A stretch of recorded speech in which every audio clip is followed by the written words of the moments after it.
Atlantis never existed. In a dimly lit study in ancient Athens, Plato smiles slyly as he crafts the most successful fictional tale in history. The philosopher isn't recording lost wisdom or preserving ancestral memory, he's inventing a political allegory, a warning wrapped in fantasy. The ink dries on papyrus as he deliberately places his imaginary island beyond the Pillars of Hercules, knowing full well no sailor could verify its existence. Outside, students debate governance and ethics, unaware their teacher is creating geography from nothing. What begins as a teaching tool will, over centuries, inspire expeditions, consume fortunes, and launch pseudoscience empires. The most unsettling truth about Atlantis isn't hidden beneath the ocean, it's that humanity's most enduring lost civilization was never lost at all. It was deliberately manufactured. The darkness of that study leaves a mark. You felt the shock an eminent thinker inventing a place that generations would come to swear was real. But that cinematic image is not the version most of us grew up with. Schools, pop documentaries, novels, and cruise ship tours teach a softer story. Atlantis as an ancestral paradise, flawless and tragic. So let's walk back into what everyone knows. In classrooms and weekend documentaries, Atlantis is presented like a polished postcard from prehistory. The island is vast, wealthy beyond comprehension, its people virtuous and technologically advanced. Towers, temples, canals, and concentric rings of land, and see everything in the story has the tidy geometry of a myth that comforts more than it explains.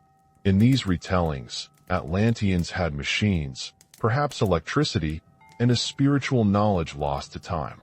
The cause of their end is moral, hubris. The punishment is spectacular. One day and night, and the sea swallows a civilization. That version is designed to make sense in a single breath. It's neat. It's dramatic. It keeps the moral lesson front and center. Prosperity without virtue destroys itself. It's the story your high school textbook could read aloud to a room of restless adolescents and win a silence.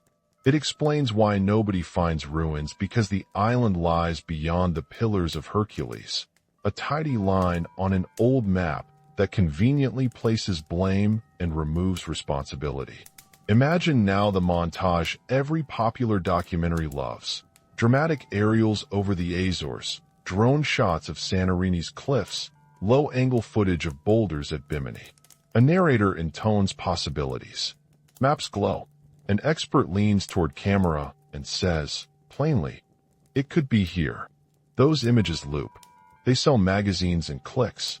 They make the story feel plausible again. But look closer at how this official myth is built. It borrows from three powerful instincts. First, our hunger for a lost golden age. We want proof that our species once reached a higher state. Second, the cinematic appeal of cataclysm disasters compress drama into a lesson. Third, the commercial magnetism of mystery. If the island might still be found, you will tune in tomorrow. These instincts are profitable. They are emotionally irresistible. Voices of the myth appear in confident, well-phrased sound bites. Imagine a school textbook narrator.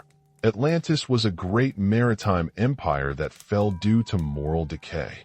A museum guide, softer and theatrical. They harnessed powers we can only imagine. A documentary host, camera close up, voice certain. The clues are scattered across oceans and continents. These are concise, round statements. They close questions. They make the audience comfortable. Why do we accept such a tidy story? Part of the answer is convenience. A moral narrative with a clear villain human hubris lets us avoid messier questions about the slow, confusing processes of history. It replaces complex causation with poetic justice. It also rewards those who promote it. Publishers, filmmakers, tour guides, and spiritual entrepreneurs all profit from a world that keeps wanting the mystery alive. Who benefits, concretely? Start small. Travel companies sell Atlantis tours. Tens of thousands of tourists pay to walk calcareous terraces and be told they stand above a lost civilization. Books and documentaries monetize speculation through spectacle, then move up. In the 19th century, theorists who wanted to make sense of global similarities in myths used Atlantis as a single source, suggesting a lost cradle of civilization. That idea was politically useful. It fed into imperial narratives that imagined a common origin for disparate cultures, an origin usually presented as favorable to those telling the story. Later, esoteric movements adopted Atlantis to explain spiritual hierarchies and racial theories, creating a market for occult books and charismatic teachers. Even regimes with ideological interests and nationalist movements found the myth convenient. It gave a mythic pedigree to claims about innate cultural superiority.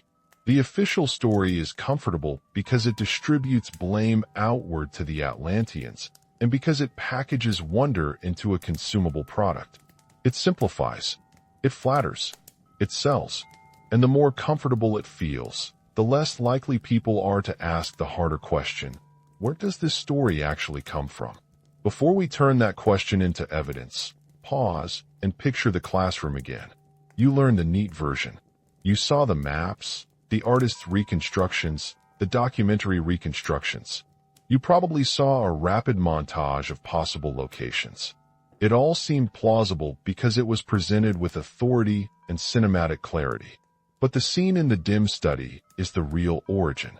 An authorial voice, not an eyewitness record. That matters. A lot. Now imagine opening the oldest sources themselves, thin, brittle pages, line breaks in Greek words that are part philosophy, part storytelling. Plato writes in a genre that blends dialogue with moral argument. He stages philosophical conversations. He gives speeches to characters who are, importantly, representative figures, citizens, elites, relatives. He uses narrative to seat a philosophical lesson. And there is an important detail most popular retellings skip. Plato never finishes. The Atlantis tale ends abruptly. The Critias dialogue stops mid-story. There is no systematic chronicle of Atlantean institutions, no long list of kings and laws in any archival sense. The story functions as an illustration, a counterpoint for the political theory Plato is expounding. This gap is crucial. It means the seed of the entire Atlantis legend is a literary device, a thought experiment dressed as recovered history. The device is subtle. To contemporaries steeped in the rhetorical practices of Athens, the cue would likely have been audible. This was a noble lie, a story told for a purpose. But centuries later, with classical education waning and editions proliferating, that cue was muffled. The story left its original classroom and entered a world hungry for origins. That slippage allegory to supposed history explains why Atlantis became so easily repackaged. The tale was already detailed enough to be seductive. Plato's ringed city, canals, and measurements gave later interpreters illustrations they could literally map onto real places. Later readers treated artistic detail as eyewitness precision. If this is a classroom parable, why did Plato write such detailed topography? That's a question worth pausing on. The detail serves Plato's rhetorical aim. Concreteness lends authority. If you are teaching political philosophy, abstraction can feel evasive. A vivid imagined city lets you show practical effects. But those same details function, centuries later, as the scaffolding for literalist readings. You've been shown the comfortable summary. You've seen the glossy reconstructions. But the original text is a philosophical exercise whose authority is literary, not documentary. The difference is small in form but enormous in consequence. Before we plunge into the hard evidence dates that don't match archaeology, the silence of other ancient authors, geological impossibilities, there's one honest request. If you've watched this far, you're part of a small group helping to rebuild public attention to how history gets made. We're an emerging channel doing this kind of work. If this investigation matters to you, Consider subscribing and sharing. Help us reach 1,000 subscribers so we can keep unearthing stories. Ask the other obvious question about timeline. Plato claims Solon heard the tale from Egyptian priests and that the destruction occurred 9,000 years before Solon. Convert that claim into modern chronology and you reach around 9,600 BCE, near the end of the Pleistocene and the beginning of the Holocene. Archaeology at that date reveals human groups transitioning from foraging to early agriculture in localized pockets. Monumental architecture, bronze metallurgy, formal navies, these are absent. Yet Plato describes a state with cities, ship levies, and large-scale engineering. The cognitive dissonance is immediate. The timeline Plato gives is not merely a small error. It places Atlantean complexity in a world where tools and demographic structures do not support it. What about geology? That's another blow across the face of literalist Atlantis. Modern plate tectonics teaches us that continents do not simply sink wholesale in a single day and night. Submergence can occur locally via subsidence. Earthquakes can reshape coasts. Tsunamis devastate. Islands can fragment. But Plato's image an island empire of continental scale lost to a sudden global-style cataclysm does not fit how continents and ocean basins behave. Atlantic mid-ocean ridges, abyssal plains, and plate boundaries have been mapped with precision. Nothing in oceanography supports a sunken continent matching Plato's narrative. Now consider the physical evidence that modern archaeology would find if such a civilization existed. Even seafloor aside, the likelihood of complete annihilation with zero traces left on coasts, in sediments, in cultural transmission is near zero. Cultural motifs survive. Pottery shards survive. DNA survives. The archaeological record is noisy. If a civilization similar to that described by Plato had existed and drowned less than 12,000 years ago, we would expect to find some tangible residue. But instead we confront an odd pattern inside Plato's text itself. The numbers are almost too clean. Distances, dimensions, rings, and canals are specified with arithmetical neatness. Scholars have pointed out that these measurements resonate with Greek mathematical aesthetics. Plato was a philosopher who loved numbers as forms. The rectangular and circular geometries he supplies look suspiciously like exercises in ideal proportion. That pattern suggests aesthetics, not ethnographic reporting. At each turn, the more you probe, the more the story seems to belong to Plato's toolbox rather than to an archive. The Critias fragment is key. It breaks off. The narrator's tone, the rhetorical setup, this is pedagogy, not a chronicle. It shares style with other Platonic fictions like the Republic City of Callipolis. The dialogues place narrative pressure on the reader to think about moral and political structures. The Atlantean digression is a foil for Plato's argument about justice and the right use of power. Now split these contradictions into a set of investigative fissures you can see visually and concretely. First fissure, sources and silence. The entire Atlantis tale depends on a chain of testimony. Plato, Critias, Solon, Egyptian priests. That chain appears designed to create a telescoped authority, but each link is weak. Solon, a lawmaker and poet, left scant record as a conveyor of ancient chronologies. Egyptian priests did preserve records.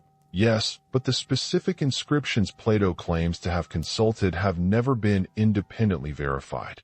Where is the temple record? Where is the Egyptian corroboration in papyri or stone? None exists. When modern Egyptologists examine the period and the temple archives we possess, there is no confirmation of an Atlantean polity that fits Plato's claims. Second fissure, chronology versus material culture. The 9600 BC date sits in an archaeological landscape of scattered village life and emergent agriculture. Complex metallurgy, urbanism, and long-distance naval fleets were innovations that appeared millennia later. That mismatch transforms a historical claim into a chronological impossibility. Third fissure, geology and physical plausibility. The Atlantic seafloor has been mapped. Mid-Atlantic ridges and abyssal plains tell geological stories consistent over millions of years. Sudden continental collapse of the type imagined in the myth would leave unmistakable stratigraphic and tectonic evidence. Oceanographic surveys, sediment cores, and plate reconstructions do not reveal a missing continent. There are local submerged structures, sunken coasts, submerged harbors, but these are explainable as sea level rise since the last glacial maximum, or as tectonic subsidence, not as evidence of an advanced civilization's sunken capital. Fourth fissure, the rhetoric of numbers. Plato provides dimensions that look harmonized to a philosophical program. The city's rings, the canals, the measures fit patterns of numerical beauty familiar in Platonic thought. That alignment smells more like intentional literary design than the messy accretions of real urban growth. Fifth fissure, the incomplete narrative. The dialogue ends. No epilogue records public memories. No civic decrees commemorate the defeat or disaster. No independent chronicle recounts an evacuation or diaspora. For a civilization that supposedly fought Athens and Egypt, silence in the wider ancient record is not a minor omission, it is inexplicable. Let's put this into a visual sequence you can imagine in a film. Open on the dark archives of early history, a library of fragments, clay tablets, potsherds, and mapped underwater topography. The camera pans to a tattered copy of Plato. A voice reads the chain of transmission aloud, Solon heard from Egyptian priests.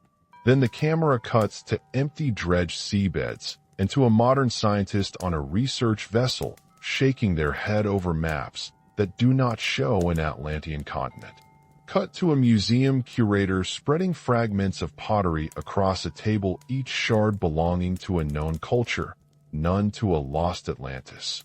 The gaps start to have texture. They are not abstract holes. They are physical spaces where evidence is missing. Where a claim of empire would sit, there is sediment.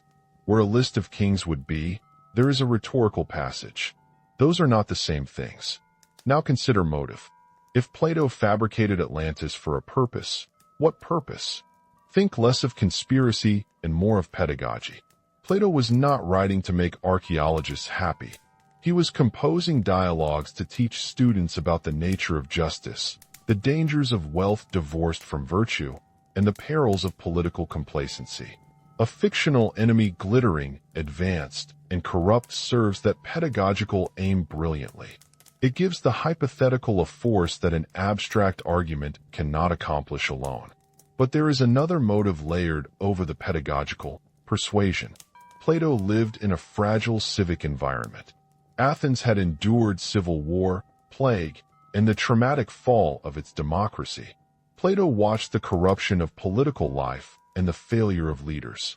Atlantis functions as a dramatic illustration of a polity that lost moral balance. Presenting that cautionary tale as history lends pedagogical weight. It allows Plato to say, this is not just likely. This is what happened when a people abandoned virtue. We must also consider how later interpreters drove a wedge between Plato's intention and the public's appetite.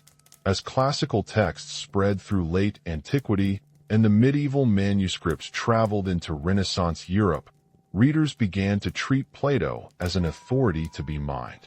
At the same time, explorers returned with tales of foreign riches, and Europeans sought narratives explaining similarities across continents. Plato's story offered an origin myth that could be grafted onto new discoveries. From the 16th to the 19th century, intellectual currents reshaped Atlantis. Age of Discovery sailors encountered advanced civilizations in the Americas. The temptation to link those marvels to a single primordial source was strong. Was it comforting to imagine one lost cradle that accounted for global cultural echoes? Yes. Did that comfort align with colonial narratives of superiority? Often yes. Thinkers like Ignatius Donnelly in the 19th century picked up Plato and rewired the tale into a theory that Atlantis was the root of all human civilization. Donnelly's book sold widely. Its mixing of selective evidence and grand speculation created a template for modern Atlantis myth. When a narrative offers vividness plus plausible authority, an ancient source, our minds do what they do best: synthesize the data into a coherent memory. Add to that a cultural appetite for mysteries and an industry prepared to monetize them, and you have a self-reinforcing loop. The more the myth is told visually and confidently, the more it feels factual. At each step of the way, the scholarly position remains the same. Plato's main sources are his own dialogues. Independent corroboration is absent. Archaeology and geology do not support a submerged Atlantean continent. Chronology and technology do not align. The neatness of Plato's numbers signals literary design. The Critias fragment's abrupt ending suggests rhetorical focus, not exhaustive record-keeping. Still, ambiguities remain. Some hypotheses try to salvage elements of the story without endorsing a literal Atlantis. Santorini's Thuran eruption, for instance, did produce an energetic, catastrophic volcanic collapse that toppled a maritime culture in the Aegean. Could Plato have adapted local memories of that catastrophe into his allegory? Maybe. Could other submerged coastal settlements around the Mediterranean inspire parts of the narrative? Likely. These are plausible, conservative readings, real events echoing in a philosophical tale. But plausibility is not the same as proof. Where some modern authors try to distribute Plato's description across several real-world events and sites, that dispersal weakens the claim of a unified Atlantean civilization. It turns a monolith into a collage. And a collage is an artistic artifact, not a literal map. Each crack we expose is a clue to an important lesson. Historical myths are made, not discovered. They are constructed by authors, amplified by cultures, and fossilized by institutions that find them useful. Plato's Atlantis is a precise example because we can trace its origins so clearly to one author and one rhetorical context. That makes it a perfect case study in how stories become history. So where does that leave us? For most viewers, the comfortable version will still feel emotionally satisfying. Loss, wonder, and the image of an ancient, perfect society swallowed by the sea answer desires that scholarly truth cannot. But if your primary aim is to understand human pasts accurately, the responsible position is to treat Plato's Atlantis as a rich, revealing fiction, one that tells us more about Plato and later readers than about any lost civilization. We close this sequence of contradictions with a practical point that should feel urgent. When a story serves so many interests, pedagogical, political, commercial, spiritual, skepticism is not cynicism. It's a necessary tool. History survives by evidence, not by the prettiness of its morals. The fissures we have opened are not decorative, they are structural. And they invite a deeper look into the human machinery that turns allegory into accepted past machinery that spans classrooms, bookstores, film studios, and tourist brochures. The next step is to go behind that machinery and show the people who rewrote Plato for centuries and to ask why they did so. Behind the neat lines of Plato's map is a messy city of faces and motives. Imagine Athens after the Peloponnesian War, walls scarred, markets thinner, the graveyards fuller. The city smells of wood smoke, damp wool, stale wine. Men and women return from campaigns with questions that have no easy answers. The democracy that once looked like a miracle now seems fragile, even dangerous. Into that anxiety walks a philosopher who cares about forms and about how people behave when the political machine fails them. Plato's Academy is not an ivory tower removed from this noise. It is a courtyard where students argue at dusk, where courtiers and exiles trade whispers by oil lamps, where letters arrive from Syracuse and Thebes. The Academy's rooms hold maps, instruments, and an urgency not of abstract thought alone, but of shaping rulers and regimes. Plato teaches young men who will become magistrates, strategoi, counselors. His words travel into the corridors of power. You saw the theatrical image of Critias speaking in the dialogues. Now see the man who lends his name. Critias was not an innocent narrator. He was Plato's great-grandfather and a figure tied to the 30 tyrants men who, after Athens' defeat, ruled with brutality for a season.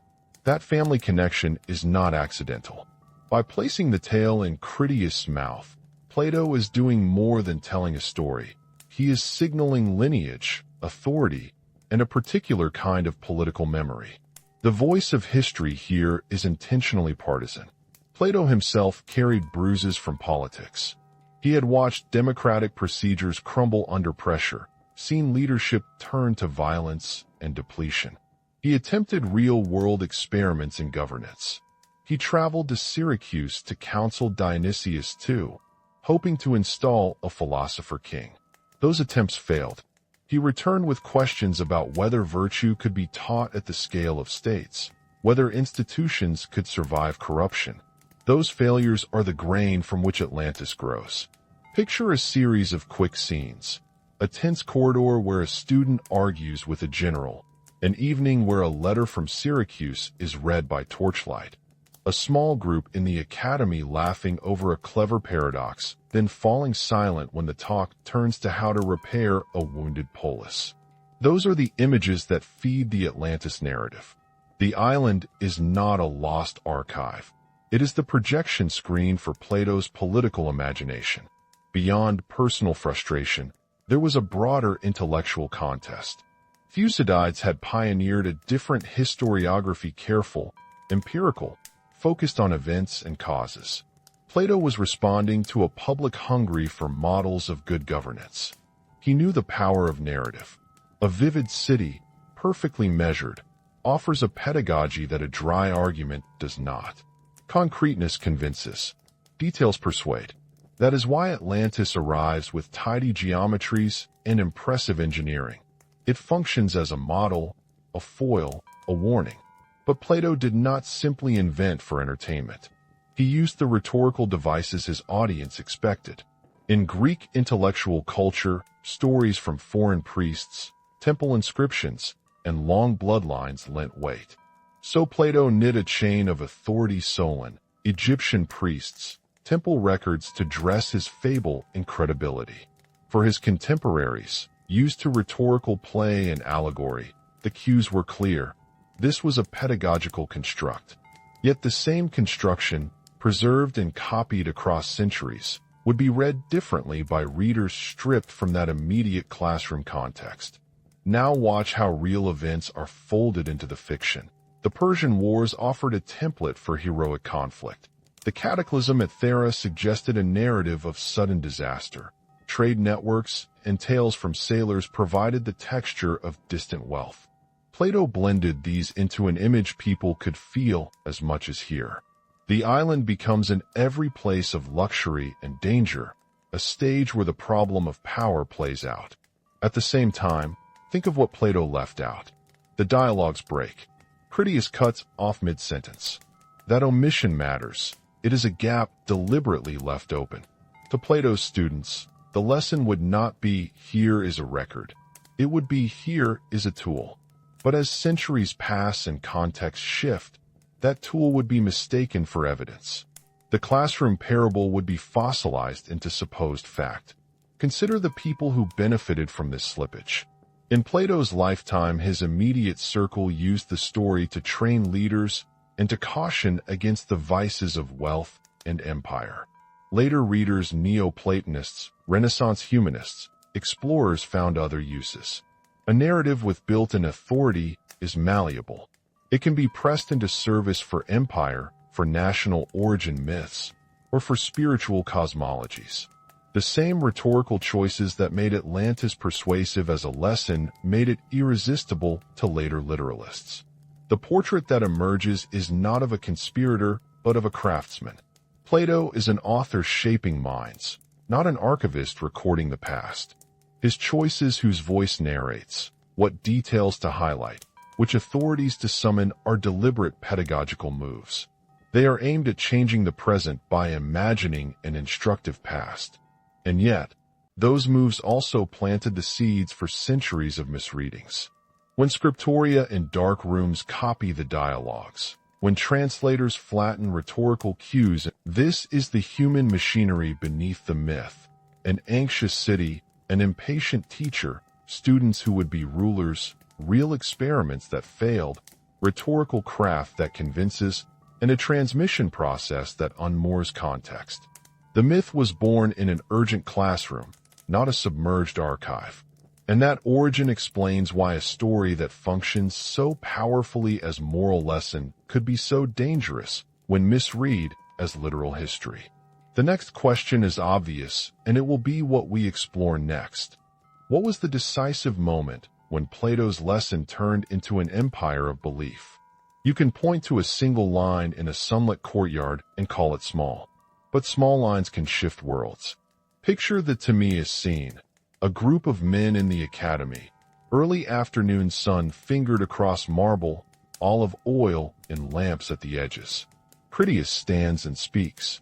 He tells the chained Solon, Egyptian priests, inscribed records. He repeats that the story is not a myth, but true history.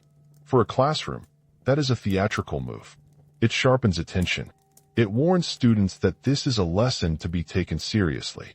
Plato's noble lie is a technique long understood by rhetoricians. It packages fiction as testimony to harness belief for moral ends. In that sunlit courtyard, the device works.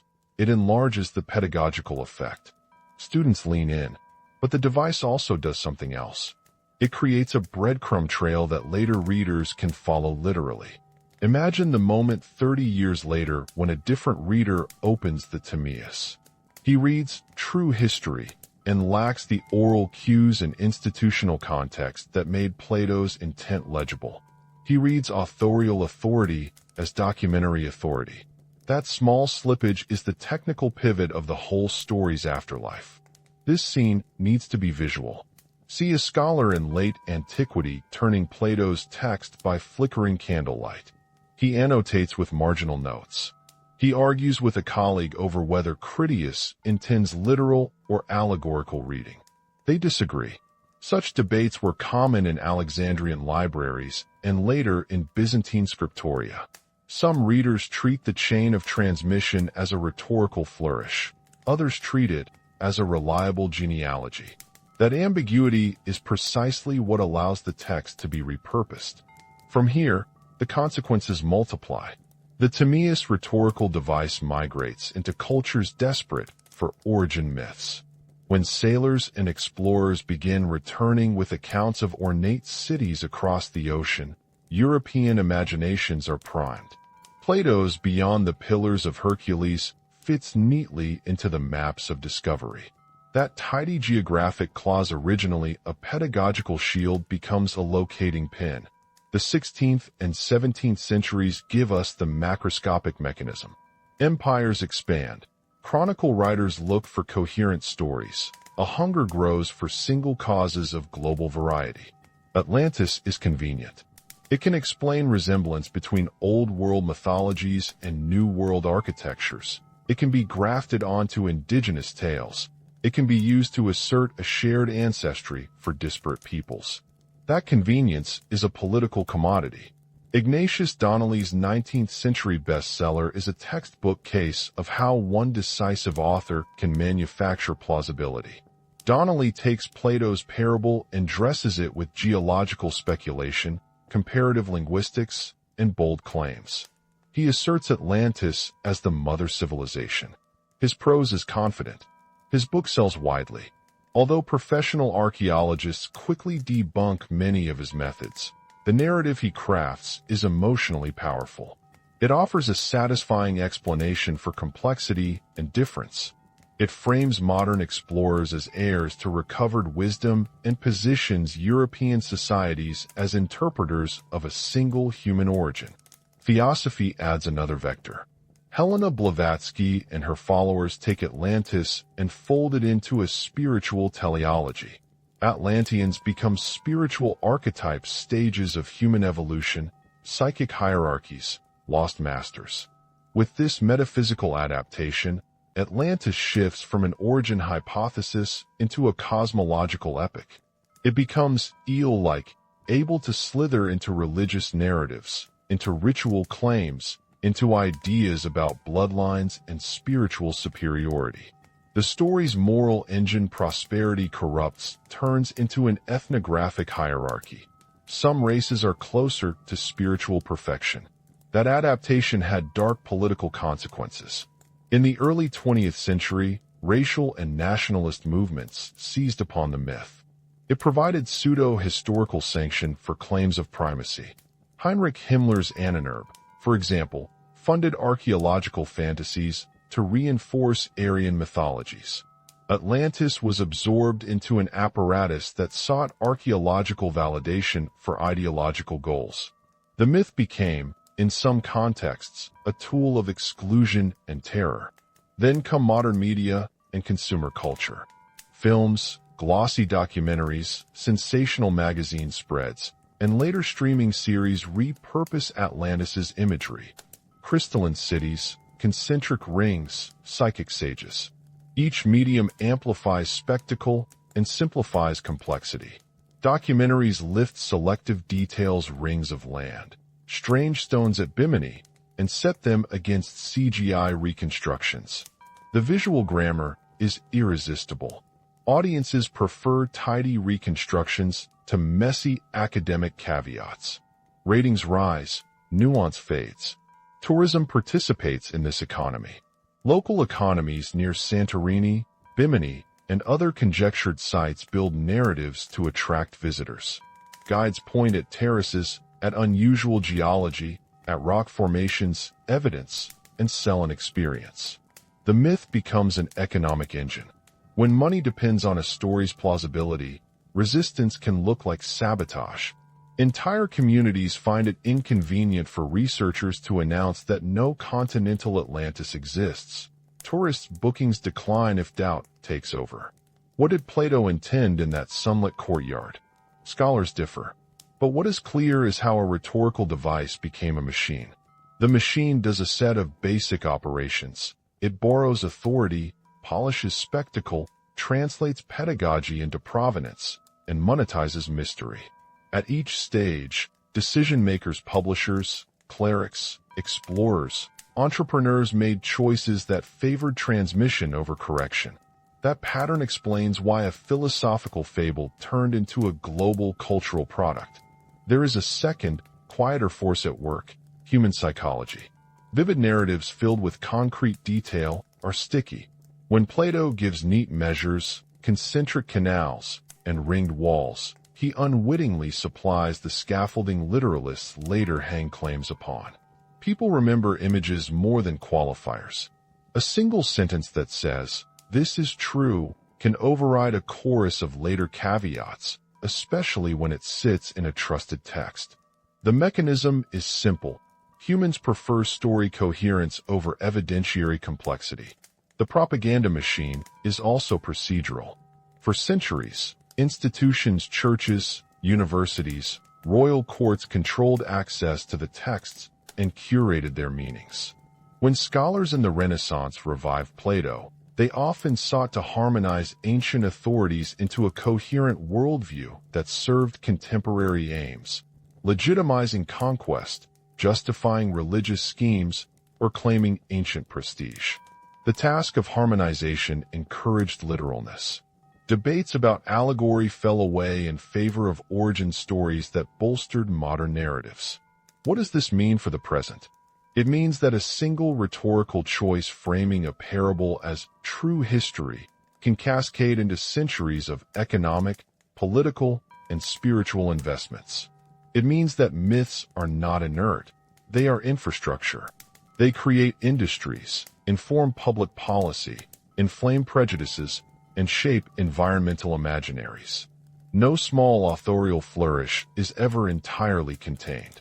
The last image is stark and cinematic. A modern TV anchor, lights too bright, vox pop interviews between commercials, a dramatic headline, Atlantis, lost continent, and an expert in the corner pointing to careful data that the camera doesn't favor. The machinery prefers spectacle. It sells.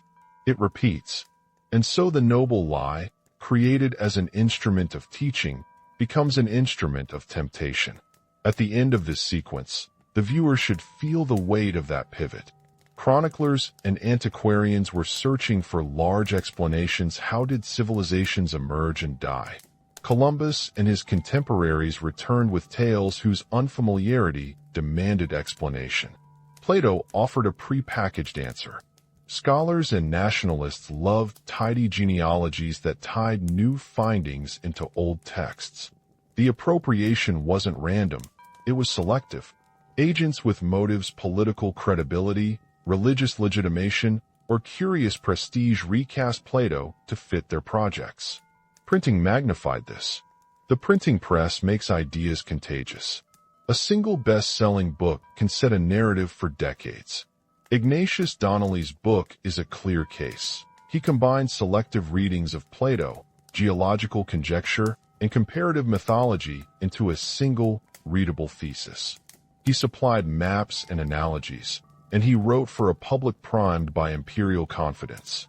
Donnelly's success was less about accuracy and more about narrative clarity. Publishers, seeking profits, elevated spectacle. The press amplified one strain of interpretation until it felt authoritative. Then there is spectacle. The 20th century introduced motion pictures, television, and later streaming platforms. Visual media need images that register instantly. Concentric rings, crystalline palaces, gods descending from the sky. Cinema and documentary TV are optimized for those images.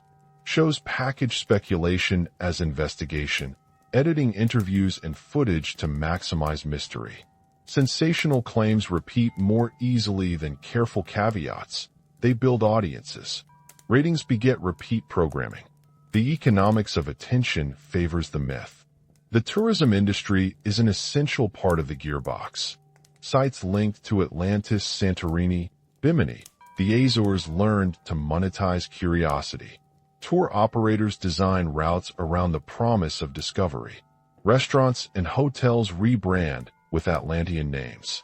Local economies become structurally invested in keeping the myth alive. That creates a feedback loop. The more the myth is profitable to local stakeholders, the harder it is for scholars to convince the public of a less romantic truth.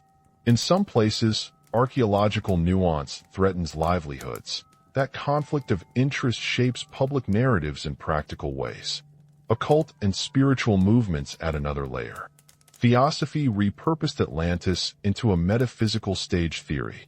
New Age entrepreneurs then marketed Atlantean wisdom as a consumer good: retreats, crystals, past life readings. Those offerings are psychologically compelling. They promise personal meaning and continuity. The spiritual market substitutes mystery for method and uses myth as brand. That commercialization of the myth changes the social function of belief. Atlantis becomes not just a lost place, but a resource for identity and meaning. Political movements have also learned to weaponize the story. When a myth claims an ancient, glorious origin, it becomes a rhetorical tool. Fascists and nationalists have recycled Atlantean ideas to legitimate racial theories or territorial claims. The myth's elasticity makes it serviceable to many agendas: restorationist politics, imperial nostalgia, or claims of moral superiority. The ideological reworkings demonstrate a dangerous truth. Powerful narratives shift loyalties and justify actions when they're repackaged as lineage. Now consider media dynamics. Confirmation bias amplified by algorithmic platforms. Modern audiences often encounter Atlantis in short clips, edited to maximize intrigue. So that pedagogical impulse is not incidental, it is Plato's métier. But there is more. The politics of Plato's world were urgent. Athens had just experienced civil war, a plague that erased entire institutions, and the humiliation of imperial decline. The failure of democratic governance, the brief terror of oligarchic rule, the disappointment with would-be philosopher kings. All these currents moved through Plato's life. In that context, Atlantis functions as a rhetorical rallying point. It permits him to warn a generation about the dangerous seduction of wealth and power without naming contemporary figures directly. A parable travels where a sermon cannot. To trace Plato's intentions, we must look outward as well as inward. He lived in a Mediterranean shaped by recent and remembered catastrophes. The memory of the Minoan eruption, the destruction of a sophisticated maritime culture on Thera, was part of the shared archive. Traders carried tales of distant riches. Persian campaigns and Spartan defeats were fresh. Plato borrows these minerals of experience. He alloys them into a narrative metal that conducts moral heat. In short, Atlantis is imagined, but it is imagined out of real anxieties and real data. Beyond context and craft, the honest portrait must admit ambiguity. Did Plato expect later readers centuries hence, strangers in Latin and Syriac, to read his true history literally? Probably not. His immediate interlocutors would have recognized the allegorical frame. But he also knew how authority travels. Authority dressed as documentation survives. Theatrical self-consciousness can degrade into credulity once the oral cues are gone. Plato may have misjudged the endurance of those cues, or he may have been indifferent to what centuries would do with his fiction. Either way, the outcome was not his intention, but it was foreseeable. We can organize this portrait along 4 axes so the picture resolves into something both human and inconsistent. Character, objectives, methods, and impact. Character. Plato is not a hagiography. He is not either the modern caricature of an ivory tower sophist. He is a man who combines pedagogical affection with rhetorical ruthlessness. At times he shows tenderness toward his pupils. This version of Plato is therefore neither saint nor demon. He is a teacher who used narrative as a lever, willingly borrowing the attire of history to make his argument more effective. He left the world a persuasive tool, one that others would wield for many aims he could not have imagined. Understanding him honestly means accepting that the boundaries between pedagogy and propaganda are often porous, that narrative devices can outlive their pedagogical context, and that a cautionary tale about corruption can itself be corrupted by the very human desires it sought to critique. In that uncomfortable clarity lies the most useful legacy, not a call to vilify Plato, but an invitation to read texts with attention to form, motive, and consequence. When you encounter an ancient fact that looks too clean, ask, what was being taught? Who benefits from the neatness? And how long might that neatness have to shape human choices? Those questions are the historian's habits. They are Plato's afterlife, and they remain urgent. The story of Atlantis did not stop when Plato put down his stylus. It continued and continues because narratives travel better when someone pays to carry them. The myth's afterlife is less about stones under the sea and more about people on land deciding what to preserve, how to present it, and whom it will serve. To see the hidden legacy, watch the myth migrate through 3 kinds of spaces: institutions that preserve texts, economies that monetize wonder, and ideologies that weaponize the past. Each step is a small, believable choice that, repeated, became a global habit. Begin with preservation. The survival of Plato's dialogues is the first act of the machine. Monasteries, libraries, and later printing houses acted as triage. They chose which texts to copy and which to let fade. Those choices were never neutral. Scribes annotated, glossed, and occasionally miscopied. A marginal note reading, as some say, literally, can change the orientation of a paragraph for centuries. Imagine a lonely scribe in Alexandria, lamp guttering, who hesitates between copying a skeptical gloss or an affirming one. He chooses the latter because his patron favors grandeur. That small ink decision travels into later codices and, eventually, into printed books. The machine grows gears every time a marginalia is copied. Then appropriation. When Europeans sailed beyond familiar seas and met empires of astonishing complexity in the Americas, there was a hunger for explanations. The encounter with Teotihuacan, with Tenochtitlan, with vast architectural and agricultural systems felt like a challenge to linear theories of progress. Plato's story, with its Beyond the Pillars of Hercules, offered a convenient template. Intellectuals grafted new discoveries onto old stories not because they were rigorous historians, but because they needed a narrative that explained resemblance and difference. The proposition "Atlantis explains this" is not an extraordinary claim about the Atlantic. It is an extraordinary convenience for explanation. Convenience is persuasive. Printing changed the scale. One book can become a craze. Ignatius Donnelly's 1882 volume recontextualized the parable as pseudoscience. Donnelly packaged similes, linguistic coincidences, and geological speculation into a readable thesis. The public loved it because it offered a unifying answer to complex puzzles. Donnelly's methods were wrong by professional standards, but his narrative was emotionally satisfying. Publishers, sensitive to demand, produced more editions. The marketized myth began to look like research because it flooded shelves, lectures, and salons. That was the next gear, publication as amplification. At the same time, esoteric movements found Atlantis useful. Helena Blavatsky and the Theosophists turned the Lost Island into an epic of spiritual evolution. The Atlanteans became prototypes for metaphysical theories of races and cycles. Those mystical elaborations were not neutral reinterpretations. They supplied a vocabulary for spiritual superiority and hidden knowledge. When spiritual ideologues adopt a myth, they author it into a moral cosmology. The effect is to sacralize speculation. That sacralization made Atlantis attractive to political myth-makers.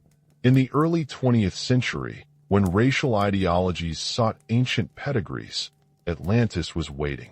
Organizations like Himmler's Ahnenerbe were not merely romantic. They funded expeditions, forged documents, and sponsored pseudo-scientific archaeology to justify racist theories.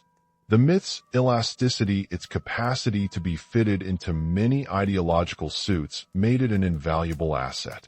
An origin myth that claims ancient technological supremacy can easily be converted into racial or national superiority.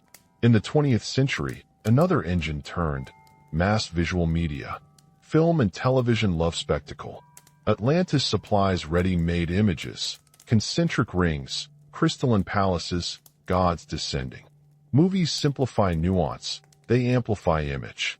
Documentaries began to present speculative reconstructions with cinematic vigor, often privileging dramatic reenactment over methodological transparency. A 30-second clip of an exploded CGI city is more likely to be shared than a careful sediment core analysis. Attention economy incentives encourage spectacle over caution. The machine learns to favor the shiny. Tourism is the machine's local gear. Communities near Santorini, Bimini, or the Azores realized they could sell the possibility of history. Tour guides point to terraces, to strange stone formations, to boat wrecks, and say the words people want to hear. Evidence. Hotels brand themselves with Atlantean motifs. Economies become structurally reliant on the story. When livelihoods depend on a myth's plausibility, skepticism becomes not just an intellectual stance, but an economic risk. That creates a local resistance to correction. Archaeologists who publish sober studies risk being taxonomized as spoilsports. Commerce extended into spirituality. New Age markets repackaged Atlantean wisdom as consumer goods. Crystals, energy healings, past life regressions. These industries are not uniform frauds. Many offer community, meaning, and a sense of continuity. But they operate in an accountability gap. Spiritual claims are regulated less strictly than scientific ones. When metaphysical narratives claim Atlantean provenance, they borrow historical gravitas without the evidentiary labor that justifies such authority. The result is a marketplace where myth sells as method. There is also a media ecology problem amplified by modern algorithms. Social platforms reward shareability. A sensational claim about Atlantis will circulate because it provokes emotion. A nuanced rebuttal, filled with dates and isotopic analyses, will have less emotional traction and therefore less reach. The algorithmic architecture of the contemporary attention economy accelerates rumor relative to correction. Once a sensational clip goes viral, retroactive correction struggles to catch up because the initial distribution established proximity and familiarity. Who benefits concretely? The distribution is broad and predictable. Publishers sell books and TV slots. Filmmakers receive funding from advertisers. Tour operators sell experiences. Spiritual entrepreneurs sell identity. Political actors harvest mythic legitimacy. Even some academics can be complicit. Popularizing a speculative claim can attract attention, speaking fees, and readership. The benefits are diffuse. The harms are concentrated. Intellectual confusion, misallocation of research funds, and the erosion of public trust and expertise. But the machine's quietest intuition is psychological. People like stories that reduce complexity. Atlantis reduces the ambiguity of cultural resemblance to a single origin. It comforts. It flatters. It offers an origin for wonder that absolves curiosity of labor. The myth's rhetorical form neat measurements, divine ancestry, moral exempla aligns perfectly with cognitive biases, pattern seeking, preferential memory for narrative, and attraction to authority. The machine does not need to deceive so much as it needs to satisfy human appetite. That is why it is so resilient. The propaganda apparatus also has structural enablers.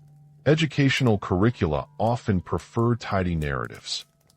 Modern disaster fiction borrows this script disaster as divine or cosmic punishment for human hubris. That framing has political consequences. It can encourage fatalism. If catastrophe is inevitable punishment, why invest in mitigation? Or it can be mobilizing if the lesson is read as preventative.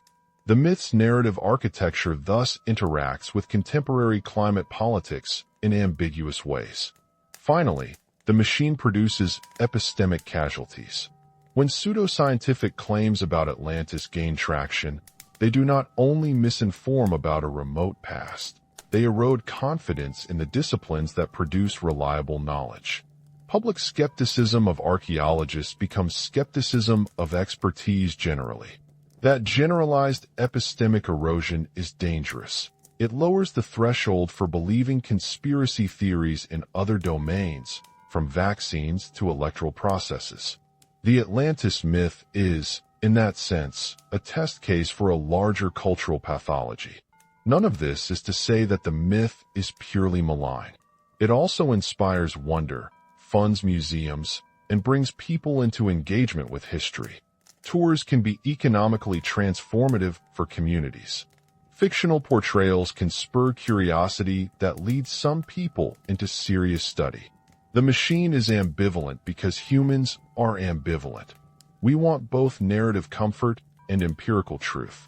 So where does accountability lie? Partly with media producers who prioritize clicks over rigor.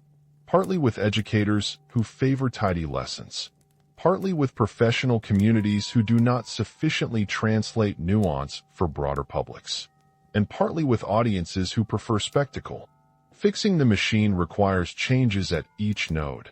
Editors taking responsibility for framing, universities investing in public scholarship, platforms adjusting incentives, and consumers exercising critical patience. The last image is not theatrical, but civic. A museum gallery where a careful exhibit on Bronze Age Aegean collapse sits beside a glossy video promising Atlantean revelation. Visitors choose. Some follow the evidence, some follow the thrill. The museum, like the modern public sphere, contains both, and the two will keep rubbing against one another. That friction is the contemporary legacy of Plato's parable, a tension between wonder and warrant, between spectacle and scrutiny. Understanding the machine helps answer a larger question. Why do some myths persist beyond plausibility? Because they have been made useful. And usefulness aligns with power, profit, identity, and meaning. Until those incentives are realigned, until the payoffs for careful explanation outweigh those for sensational claims, the myth will prosper. The task for scholars and citizens is therefore not merely debunking, but building alternative narratives that satisfy the same needs.